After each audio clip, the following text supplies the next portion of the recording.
All right, going to take your homework out and turn your textbooks to page 157. Had you do exercise 3.19b, number 2. If this looked familiar, it should have, on your exam, you had a similar proof in reverse. So you were literally proving the converse of what you were supposed to have proven on the semester exam. So kind of an interesting problem here. Go ahead and read page 157, exercise 3.19b, number 2 for us, if you would, Ethan. Given a circle of diameter of AD, chord AB, and C the midpoint of arc BD, show that OC is parallel to AB. All right, read it for us again, if you would, Jamie. Given the circle of diameter AD, chord AB, and C the midpoint of arc BD, show that OC is parallel to AB. So hopefully all of you drew a circle. How many drew a circle? How many called the center point O? How many then drew a diameter and called it AD? How many then drew any random chord from A and called it AB? All right, so taking a look at what we've got so far, our center point O, our diameter AD. Now, how many of you drew your chord up? Anyone draw the chord going down? All right, so we have one chord down. I'm going to go with you, Jennison. I'm going to go chord down here. Now, is it a short chord or a long chord? Kind of in between. Kind of in between, so maybe right around here-ish? Mm-hmm. Okay. All right, and this was AB. Then, wherever your chord BD happened to be, you should have located the midpoint and called it C. How many located the midpoint, called it C? We should have also drawn a radius, because it says to show that OC is parallel to AB. What OC are you talking about? We would have had to draw. Now I'm going to put my O up here so it's out of the way. We would also need to have OC here. And we could assume that was in the given as well, because it just assumed the existence of OC. Now, if you used a step to say draw OC and had it as a dotted line, that's fine. That would be fine. How many had it either as dotted or as solid? How many did go dotted and treat it like an auxiliary line? Oh, okay. I did dotted. You had dotted, so you had it as an auxiliary line. So your statement number 2 was probably draw OC. 2 points determine a straight line. And that, I wouldn't consider that wrong, though I believe we could probably assume the existence there. So, for my first statement, number 1, should have had circle O with diameter AD, chord AB, and C is the midpoint of arc BD. How many essentially wrote that out for your given? Excellent. Of course, reason would be simply given. All right, now assuming we didn't have to draw OC, clang. What clang did we have here, Kendall? BC equals CD. I'm sorry? BC equals CD. Meaning the arcs? Yes. So arc BC equals arc CD. Reason? Definition of midpoint. How many also had BC, the arc BC equals arc CD, definition of the midpoint? All right, so we've got a couple of equal arcs here. Really not a whole lot else in the given unless we want to get some equal radii. Anyone go that route? All right, I don't know that it actually helps us in the proof, but it can't hurt us either. So number 3, Chris, we might state that. Number 3, I had that the arcs were equal for 3. Well, listening to my question, how many got the radii equal? So for number 3, Chris, up here on the board, we could put OC equals OD equals OA. There we go. Regardless of the order in which it was done on the paper. Let's go ahead and get that down. Reason. Already are equal in a circle. In the same way congruent circles. All radii are equal in the same circle or in congruent circles. Sorry. That's okay. All right, so we've got a bunch of equal radii here. Now, let's look at what we're trying to prove, because that's about all the clang I saw. Anyone else get any other clang? All right, that's all I have as well. Diameter, but that doesn't really help. Yeah, I mean, we could maybe get a couple of semicircles from it. I don't know that that's beneficial for us. So we're trying to prove what, Audrey? The OC's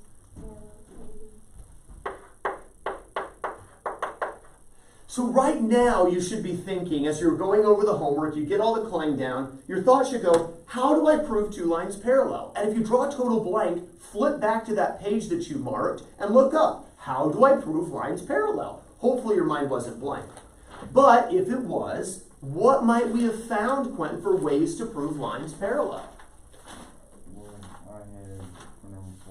I'm not asking what was statement number 4. I'm asking how can we prove lines parallel? No. Anytime we have parallel lines, what's always associated with parallel lines? Jamie? Corresponding angles are equal. Equal angles in general, right? If you're going to have parallel lines, you're going to have some equal angles. Now, back to Quentin. She mentioned one type of angle, but what types of angles could be equal to get parallel lines?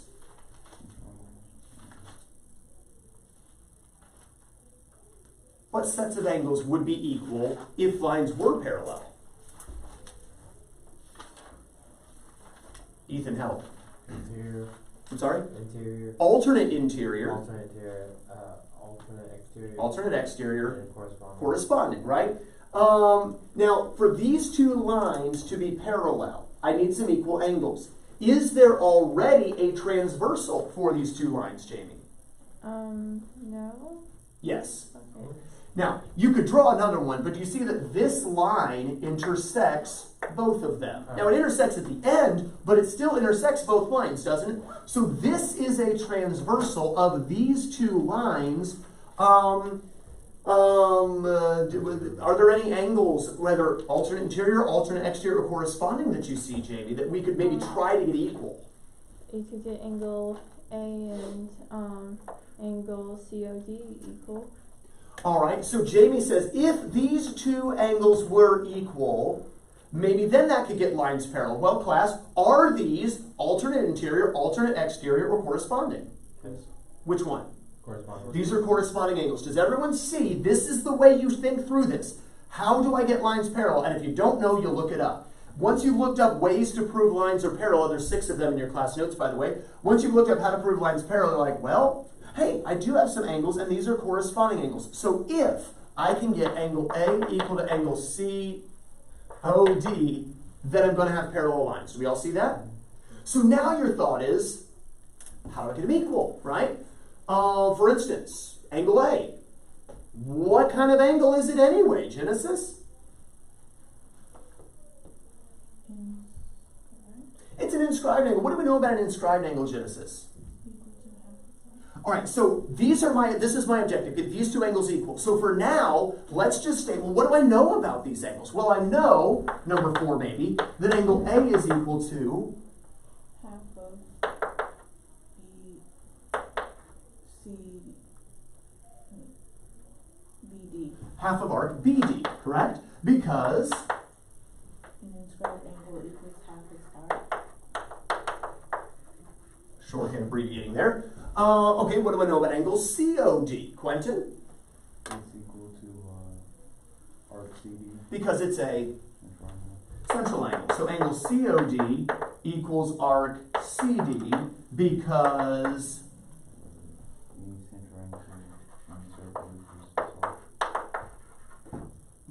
the central angle equals its arc. Now, what I was hoping to come up with was both of these things equal to the same thing. And unfortunately, they're not equal to the same thing. At least not visually. Angle A is half of that. Angle COD equals that. But what is that, class? It's half of BD. How do I know it's half of BD, Quentin? Because a midpoint not only gives you two equal pieces, it gives you equal halves. And so now is when I go back and I adjust this and I say instead of BC equals CD, BC and CD are equal halves of BD.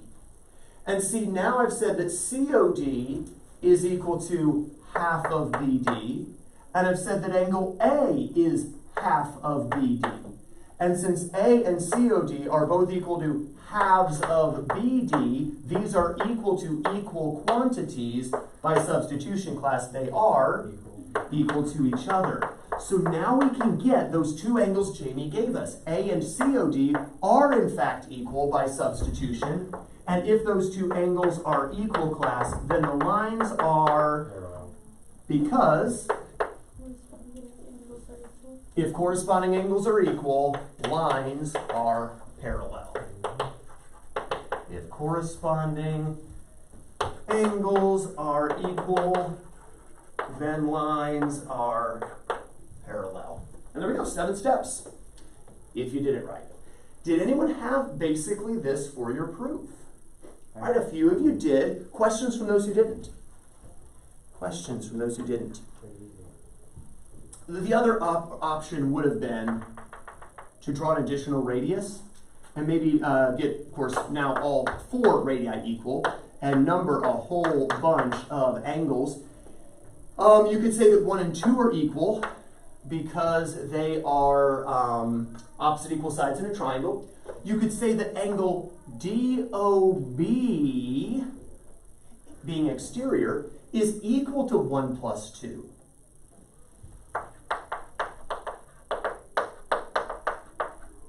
You could say that because angle 1 and angle 2 are equal, that angle DOB equals angle 2 plus angle 2. Therefore, angle DOB is equal to twice angle 2. But you could also say that angle DOB, because the whole equals the sum of its parts, equals angle 4 plus angle 5. But because of the equal arcs, angle 4 and angle 5 are equal. So therefore, after making that statement, DOB could be angle 4 plus angle 4. Therefore, angle DOB could be 2 times angle 4.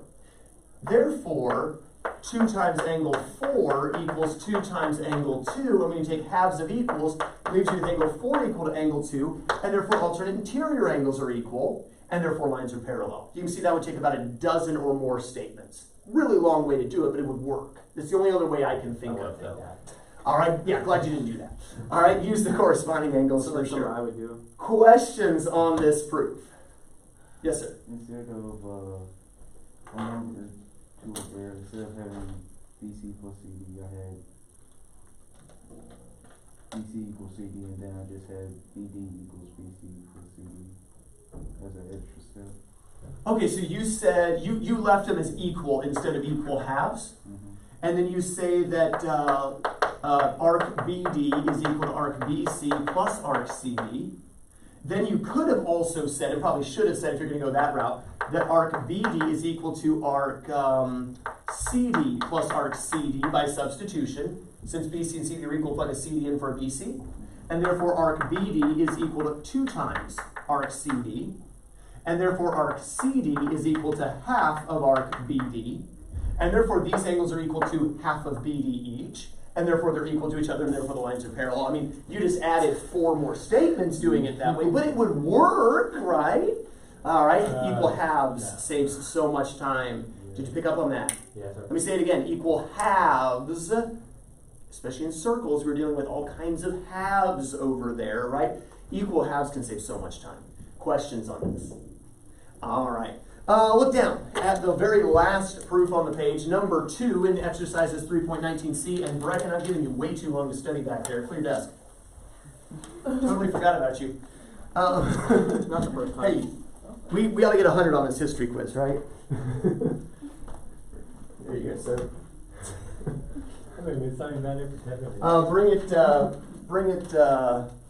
Bring it up to my desk when you're finished, Brecken. All right, exercise 3.19c, number 2, and read it for us, if you would, Genesis. Nice and loud. The tangent to a circle from an external point is longer than the external segment of any secant drawn from the same point to a circle. That's what we're trying to prove. So let's read it again and just say prove that, and then read it for us. One more time, Genesis.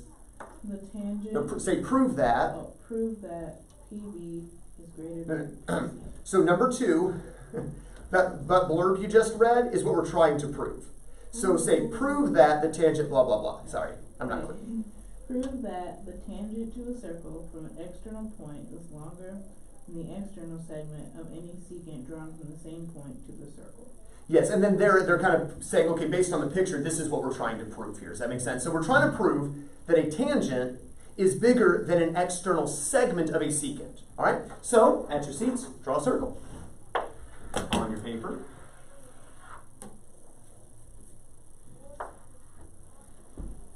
And let's call it circle O, just to match the picture they give us.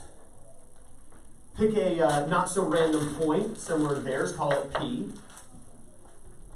If you want to get a straight edge out, you could, or just try to eyeball it, but there is a tangent, remember, that you could draw from any point outside a circle. Technically, there's two tangents. We'll just draw the one. And then draw some secant that, don't draw it through the center, because we don't want to assume something that's not true, but draw a secant line that maybe just barely above O. So our picture is similar to what they have. We'll call the secant PB, or excuse me, the tangent PB. We'll call the secant PCD. So from a point, we've drawn a secant and a tangent. Of course, we know the angle right here would be equal to half the difference of the intercepted arcs. That doesn't play into this proof at all, but good review for us. We're wanting to prove that the tangent PB is bigger than the external segment PC. So, given circle O with PB tangent at B. Yes, sir. I have a question. Mm-hmm. So, a radii is the smallest line you can draw, or is like one of the smaller lines you can draw in a circle, right? Let's get the picture and all this set up first, and then we'll get into the Yeah, discussion and the probably- thoughts on the proof. That'd probably be a good idea. All right, so we're given a circle with a tangent and secant PCD. We want to prove that the tangent PB is greater than the external segment of the secant PC. Once you have that down, 2 columns, statements, reasons. Once you have that down, 2 columns, statements, reasons.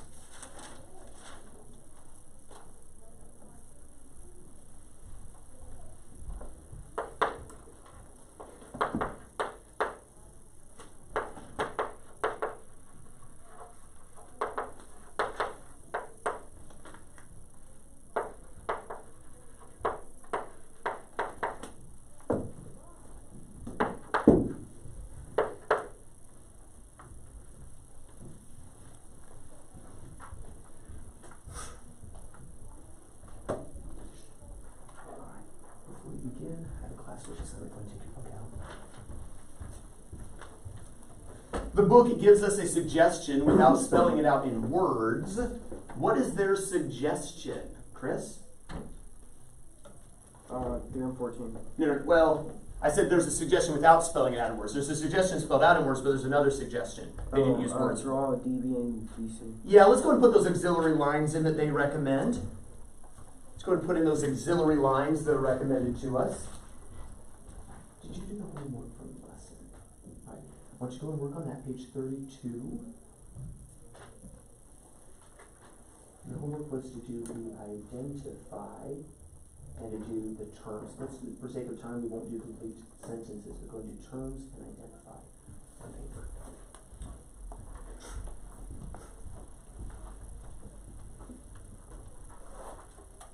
All right, so number 2, what should we write for our statement here? Audrey? Well, for the statement, though.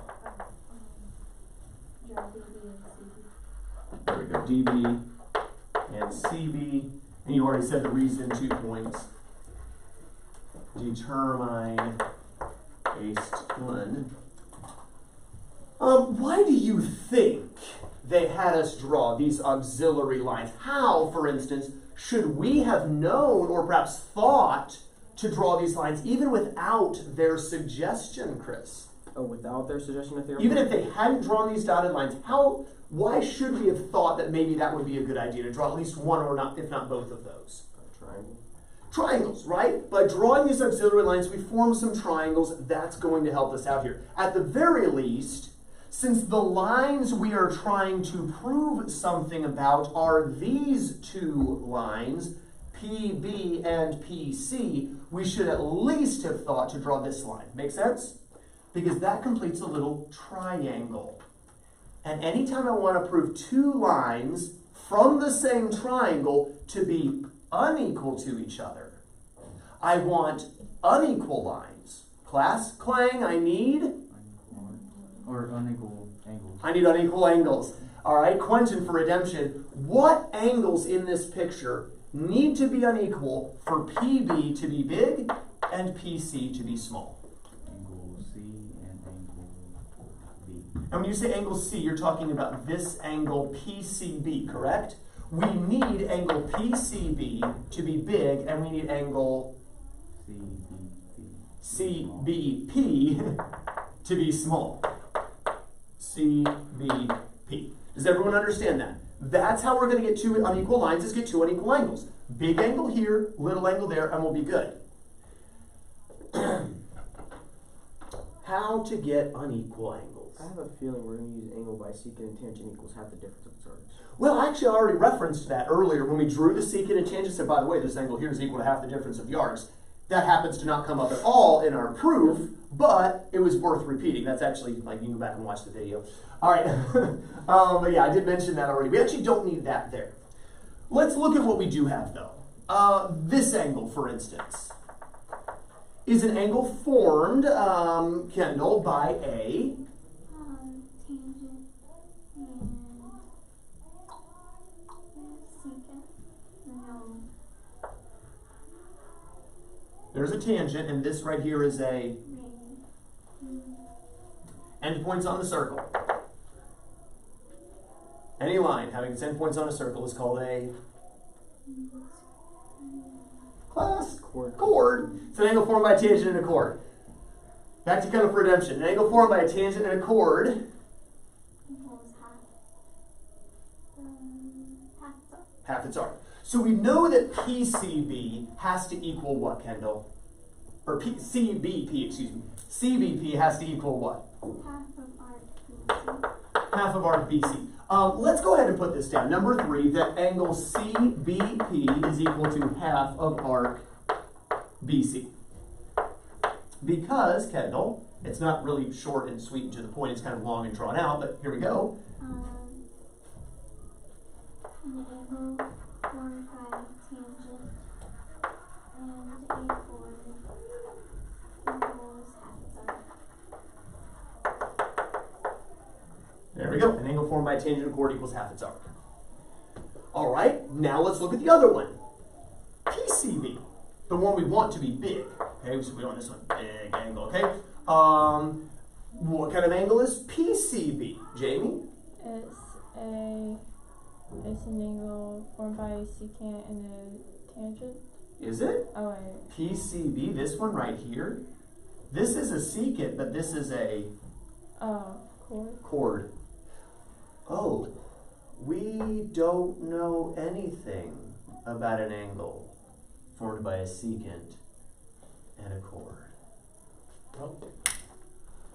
But we didn't just draw this line, did we? The textbook also suggested drawing this line. And by drawing this line, we get not just this triangle, we also get this one. But I don't really care about this one. Everything I care about is in here, isn't it? Jamie, how could it help us? Since we know nothing about secant and chord angles, we've never talked about it, we don't know anything. But by drawing this line and getting a triangle over here as well, what do I know about angle PCB? That it'll be less than the exterior angle, or yeah. Thinking about this triangle now, what do I know about this angle? It'll equal the sum of the two interior angles. Because it is and it's an exterior angle. So therefore it's equal to the sum, I'm going to call these 1 and 2, it's equal to the sum of the opposite interior angles. But I really don't care what it equals. I want it bigger than something, don't I? So maybe instead of saying it equals the sum of these, maybe I should say it's... Half. I did memorize that an exterior angle is equal to the sum of the opposite interior angles, but I also memorized much earlier in Theorem 5 that an exterior angle of a triangle is... Greater than the, Ethan Helper. Opposite interior angle. Greater than either one of the opposite interior angles, right? So I know then that angle PCB, I'm not ready to write it down yet because I'm not sure if the thought's fully formed, but I know that PCB is going to be greater than either 1 or 2. Now, does that actually help me? Well, let's think about angles 1 and 2. What kind of angles are angles 1 and 2, Quentin? Well, with respect to the triangle, yes, they're opposite interior angles, but thinking bigger picture, what kind of angles are 1 and 2? Oh, inscribed. Inscribed angles, right? We know that an inscribed angle equals half its arc. So starting with angle 2, for instance, angle 2 would have to equal... Half of arc DC. I'm sorry? Half of arc DC. Half of arc DC. So angle 2 is half of arc DC. Does knowing that PBC is bigger than half of arc DC do anything for me? I don't know. Well, what about angle 1, Quentin? What is angle 1? Half of arc BC. Okay, just knowing that PCB is greater than half of arc BC do anything for me? Ah, I'm getting some nods. What's the thought here, Ethan? Back to you. And then angle CP B equals a half arc. Yeah, CBP is half of BC. 1, the inscribed angle, is also half of BC, but PCB is bigger than that. Okay, I think we can do something with this. Let's go ahead and say that 1 is also equal to half of arc BC, because, Quentin, An inscribed angle in the circle is equal to half of arc. but we also had said, well, because PCB is exterior, then PCB class has to be greater than 1. Because, Chris? Okay, I had a question too. Well, let's answer my question first, then I'll take yours. How do we know PCB is bigger than 1? Because PCB is... Looking at the picture, how do I know that PCB is bigger than 1? Because it equals half its arc. Help him, Audrey. An exterior angle is greater than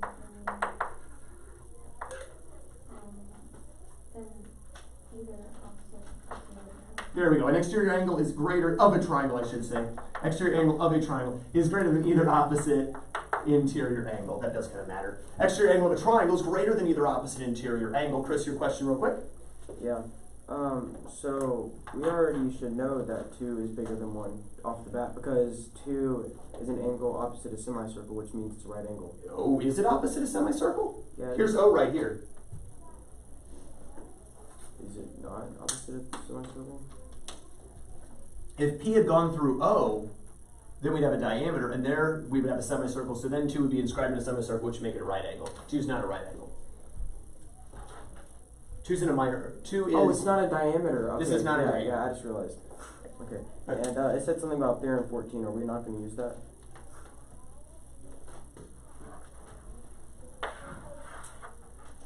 That's what that was. My initial analysis when I said, how can I get these 2 lines in a triangle unequal? And we said to get 2 unequal sides, 2 unequal angles. That's Theorem 14. That was one of the very first things we addressed up front. I just didn't mention Theorem 14 when I addressed it because it should be clang for us by now, so we wouldn't have needed to look up the theorem. So coming back over here, we said that PCB is bigger than 1. Now 1 equals half of BC, and CBP equals half of BC. So if both of these class equal half of BC, then they are equal. So number 6, angle 1 equals angle CBP by substitution.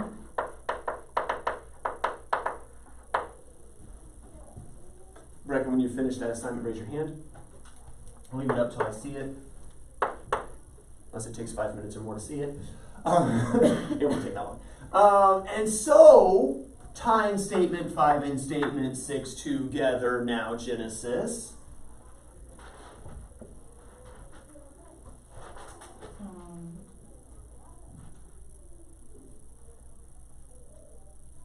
Angle PCB angle 1.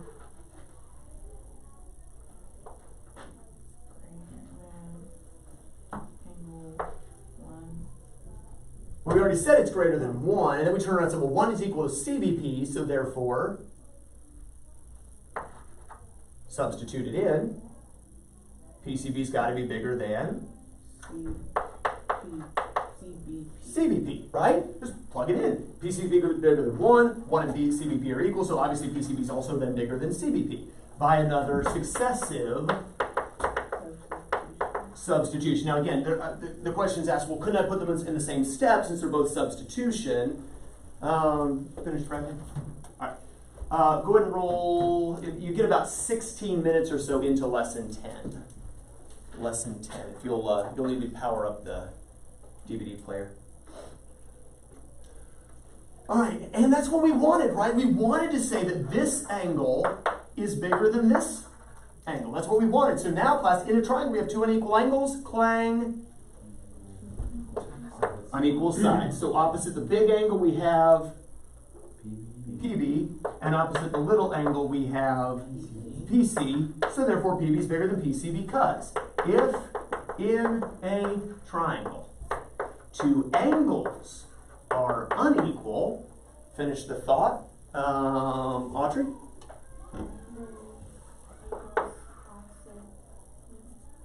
If in a triangle two angles are unequal, then the sides are unequal. But we need to specify, because just being unequal, okay, I'll take that in the same order. I would take that on a test. Unequal in the same order, I like it. I think the proper way to do it wouldn't it be something? If in a triangle one angle is greater than a second angle, then the side opposite the greater side is greater. The side opposite the greater angle is greater than the side opposite the smaller angle. Sides are unequal in the same order. I'll take it. That was clever, Audrey. Oh, good show. Good show. Well, all right, my lazy self likes it. Questions on this proof? Questions on the proof? Do you see how to think them through? If there's clang, get the clang. There wasn't any. So think, how in the world can I get two unequal lines? Well, by getting the two triangles formed here. In a triangle, I want two lines unequal. I need two opposite angles unequal. How do I get the angles unequal? I don't know. Well, what do you know about this angle? Oh, it's chord and tangent, half the arc. What do I know about this angle? Secant and chord? I don't know anything. Darn. Well, there's another triangle over here, though. What do I know about it? Maybe with respect to the triangle. Well, I know it's bigger than these angles. Okay, what do I know about those angles? They're both inscribed angles. They're equal to half their arcs. Hey, wait a second. This angle's half this arc, and this angle's... Hey, these are the same size. And I know this is bigger than that one. So it's bigger than that one. So yeah, big, little, we got it. Okay, that's how to think it through. Now, how are you going to think of all those things? Because every night, you're skimming through your theorems or maybe skimming through your definitions, just kind of reading them over, just refreshing your memory so all this is there all the time to think of these things. If you aren't skimming, you're not thinking of things. And that's sad to not think of things. Turn the page. Let's take a look at number 3. Let's take a look at number 3. Ethan started to cry. You need a tissue, Ethan? Please. Number 3. And Ethan, what are we trying to prove in number 3? Trying to prove that the shortest line that can be drawn from the point outside the circle to the circle is the line which, if extended, passes through the center of the circle. Very good. We're trying to prove what Ethan just said. What you read there in number 3, that's not given. That's what we're trying to prove to be true. We're trying to prove that pick any point outside a circle. The shortest line you can draw to that circle is the one that would go through the center. So go ahead and draw a circle.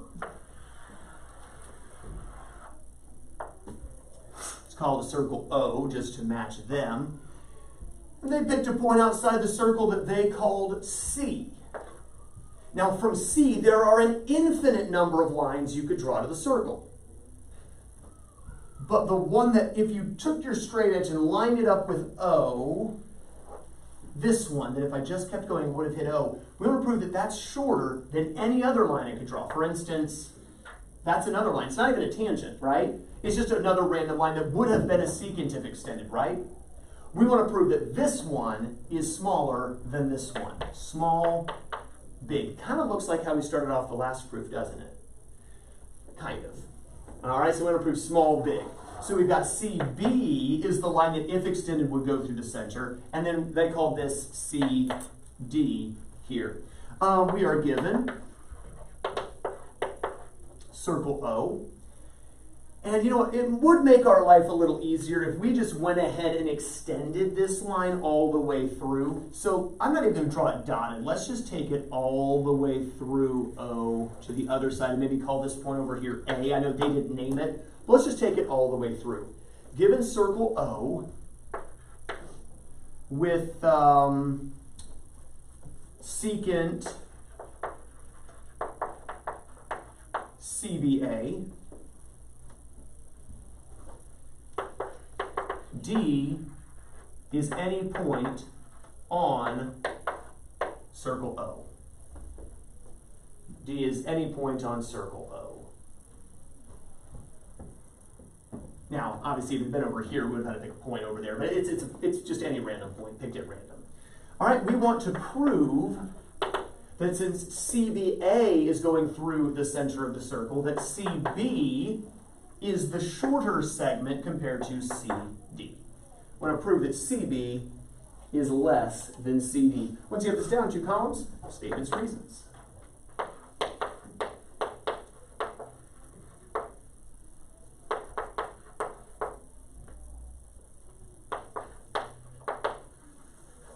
Is AB a diameter?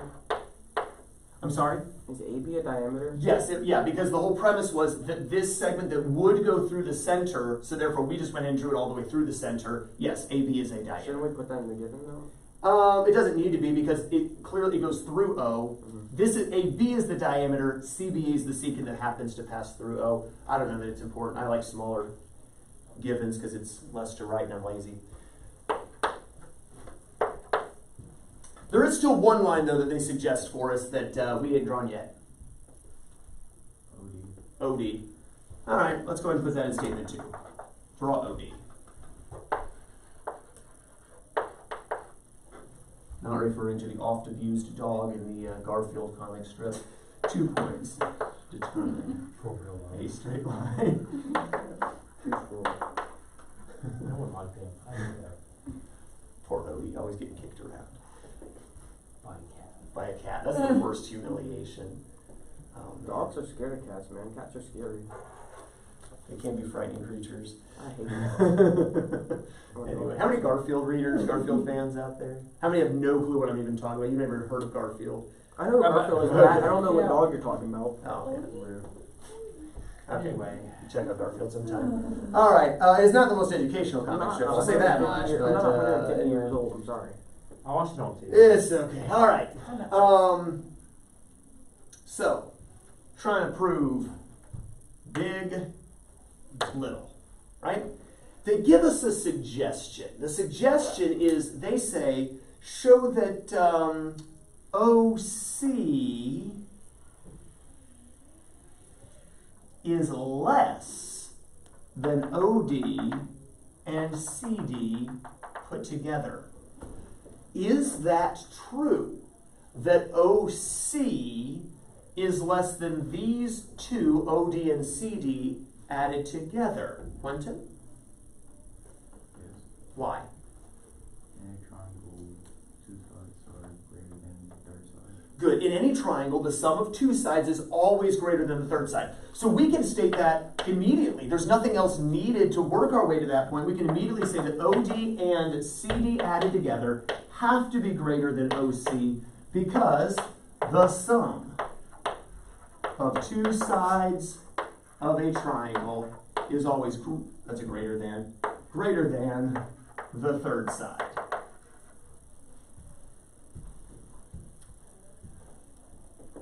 Now the question comes, how does that help me to get CB less than CD?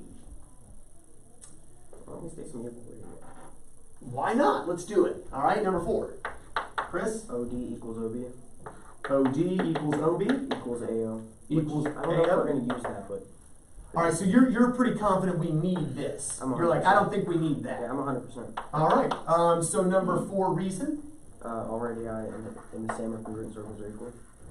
Radii in same or congruent circles are equal. All right, so equal, equal, equal. All right. Now, Chris, you say you're 100% sure. I think you may have figured out what we're going to do here. Anyone else feel like you've got it figured out? I think so. I got a couple people who think so. All right, Chris, let's go. What do you got? Well, isn't, well, no, we aren't going to do anything with that. I don't know, I just thought that that'd be a good idea. Okay, it is a great idea. In fact, it's necessary to what we're Yeah, I'm going just to gonna do be honest, here. I don't know for a fact what we're going to do here. Okay, I just thought it was a good idea. All right, does anyone else, Quentin, you had an idea? We actually don't need any arcs in this one. Here's the thought. If we try to do what we did last time, we would have had to draw DB. Wait, I know. But we'd be kind of stuck there. Chris wants it. All right, Chris? So, if OD plus CD is bigger than OC and OD equals OB, then that means that CD has to be bigger than BC. Why? Because we said it was greater.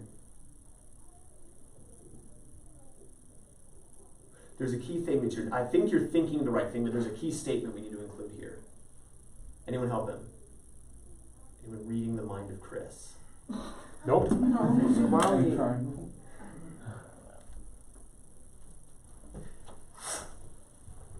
Here we go. We want CD to be big, right? That's what we got here in the proof, right? Prove that CD's big. If you look right here, CD's big, right? But there's this OD, just like in the Garfield strip, that just is in the way, right? If only we could get rid of OD. We love Odie. But to get rid of OD, by subtracting OD, you'd have to subtract something from the other side. There's nothing over here to subtract. There's not an OD over here.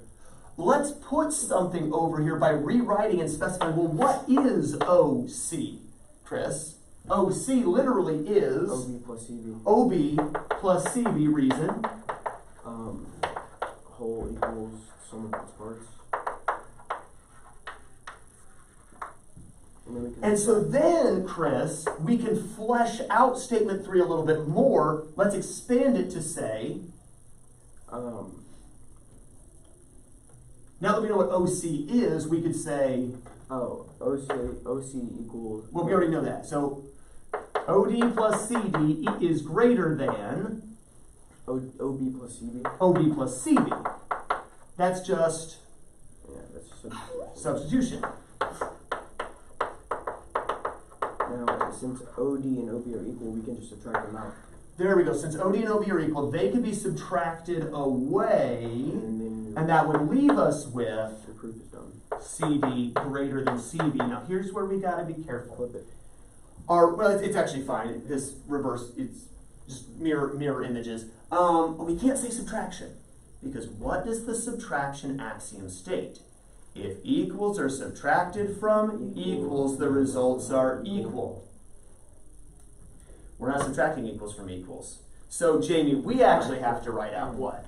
If equals are subtracted from unequals, then the results are unequal in the same order.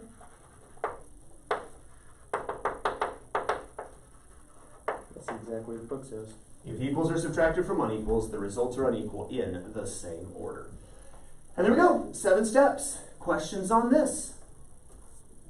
Questions on this? Look across the page. Page 159. Page 159. And let's look at an interesting little proof here. Number 4. Number 4 in this 3.19e section. 3.19e. Let's take a look at number 4. Go ahead and read that for us, if you would. Quentin, nice and loud. 2 congruent circles intersect at A and B, and through AE line CAD is drawn. Mean the circles in C and D. It's kind gotta have more than that.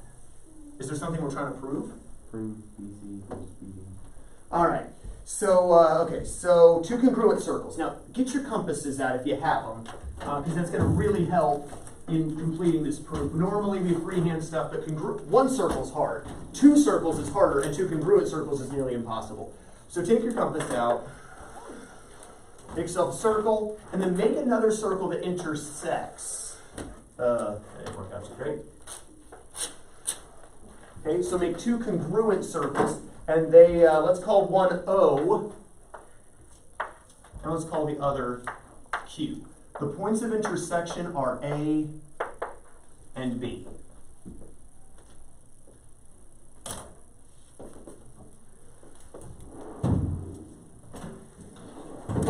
And it says we've got these two congruent circles, they intersect at A and B, and through A, any line CAD is drawn. Now, our tendency might be to go straight across, kind of parallel to the line of centers.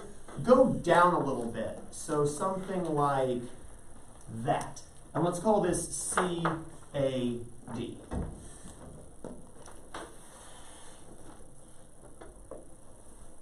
So that we have a short chord in one circle and a long chord in the other, just so we don't get some confused idea that these chords are somehow equal or something.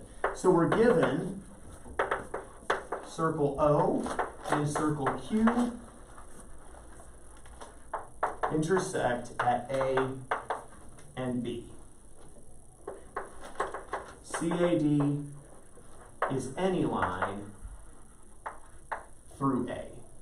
CAD is any line through A.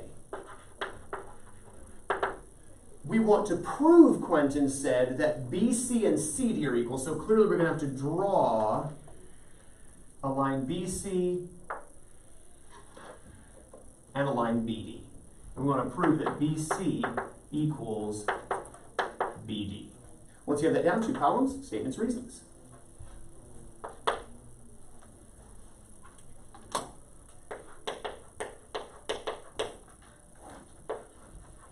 Oh, sorry.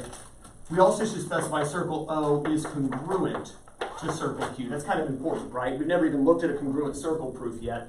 So circle O is congruent to circle Q.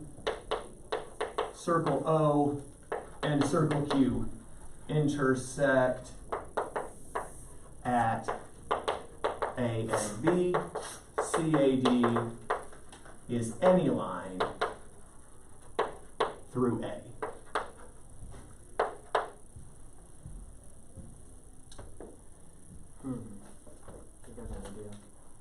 All right. Now, if I had radii, I could say that all radii in the same circle or in congruent circles are equal. But I don't have any radii. I really don't have anything. I don't have any plane. So let's look at what we're trying to prove. I'm trying to prove two lines are equal. This line and this line. What shape is formed here, class? A triangle. Triangle. And if you want two sides of a triangle to be equal, you need the? So what angles would need to be equal here, class? D and C. Angle D and angle C. Do we all see that if C and D are equal angles, equal sides, we're done with the proof? Stay with me. Begs the question, what do I know about angle C? What kind of angle is it, class? Inscribed. Inscribed angle. What kind of angle is angle D? Inscribed. Inscribed angle. Okay, what is angle C equal to? Half of AB. Half of arc That's gonna be a short. AB. Same as D. Reason? An inscribed angle equals half of its corresponding angle. All right. What do we know about angle D? It's the same thing. Angle D is equal to half of arc AB, but it's a different AB. Oh. But the congruent circles. Ah, they are congruent circles. So they're equal. Why? Because arcs and congruent circles, arcs cut off by the same line of congruent circles, or intersecting circles are equal. We never proved that. Of course we did. What make arcs equal to each other. You said that these two arcs are equal. What makes arcs Arcs equal? of central angles are of equal chords. Arcs intersected by parallel lines are arcs intersected by equal angles whose vertices are on the circle. But none of those apply here. Anyway. It's two lines. Look back in your terms definitions. What is the definition of equal arcs?